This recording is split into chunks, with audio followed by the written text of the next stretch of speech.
अस्सलामुअलैकुम, welcome to my channel. आज ये पकाए हुए दैनी ख़ान। तो आज मैं आप लोगों को बनाना सिखाऊंगी बिहारी पसंद है। तो चलिए रेसिपी स्टार्ट करते हैं। यहाँ मैंने 3-4 स्टिक्स दालचीनी के ले लिए हैं, ये टूटी हुई हैं थोड़ी। जवत्री 1 टीस्पून है।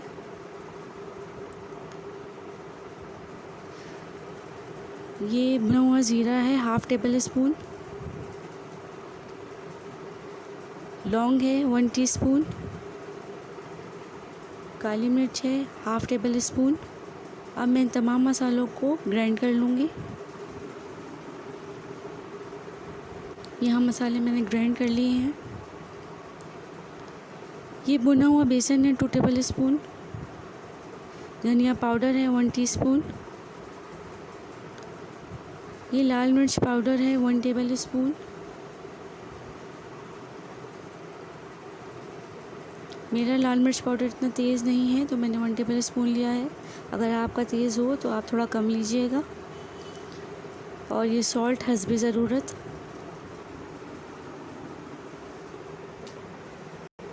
अब मैं इन तमाम मसालों को इन मसालों में मिक्स कर दूंगी और ये हमारा बिहारी पसंदी का मसाला बनकर तैयार है।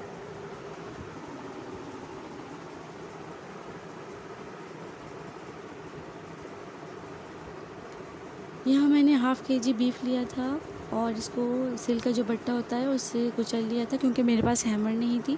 अगर आपके पास हैमर तो आप हैमर से कुचल लीजिएगा इसको। अब मैं इसमें शामिल करूँगी 1 टेबल स्पून अदरक लहसुन का पेस्ट, 1 पाव दही, 1 कप, 2 टेबल स्पून कच्चा पपीता, 3 टेबल स्पून खसखस है, मैंने धो के पीस ली थी। और आधा कप जो है ये पिसी हुई प्याज है, मैंने पहले ब्राउन की थी इसको।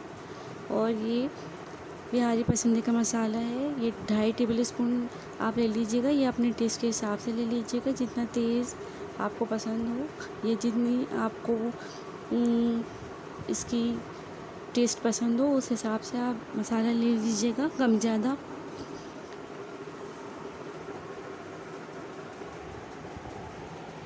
और इसको मैरिनेट के लिए 2 घंटे छोड़ दीजिएगा।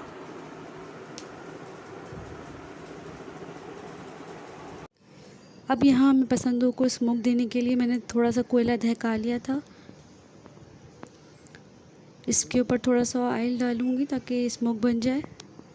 आप चाहें कच्चे में ना देना चाहें तो जब आपका सालन तैयार हो जाए आप जब दे लीजिएगा स्मोक इसमें।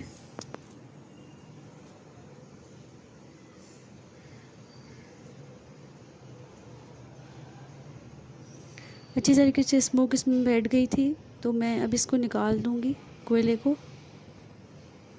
ये वही ऑयल है जिसमें मैंने प्याज को फ्राई किया था, ये तकरीबन आधा कप ऑयल है।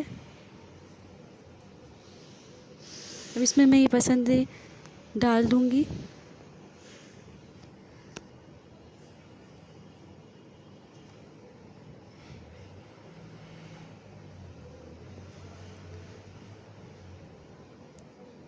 हल्का सा पानी इसमें से रिलीज़ होना शुरू हो जाएगा तो आप लिड लगा के धीमी आंच कर दीजिएगा और इसको रख दीजिएगा।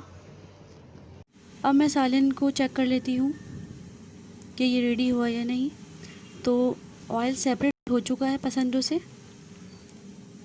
ये देखें अच्छी ग्रेवी भी बन गई है इसमें। और क्योंकि ये पसंदें हैं तो ये गल भी गए हैं आसानी से। तो अब मैं इनको डिश आउट कर लूँगी। यहाँ मैंने इसको डिश आउट कर लिया है। आप इस रेसिपी को ज़रूर ट्राई कीजिएगा। अगर आपको मेरी रेसिपी पसंद आए तो प्लीज़ लाइक कर दीजिएगा। अगर आप मेरे चैनल पे न्यू हैं तो सब्सक्राइब करना भी मत भूलिएगा। बेल आइकन को हिट करना भी मत भूलिएगा। और कमेंट सेक्शन में ज़रूर बताइएगा कि ये रेसिपी आपको कैसी लगी। दुआओं में याद रखिएगा। अल्लाह हाफ़िज़।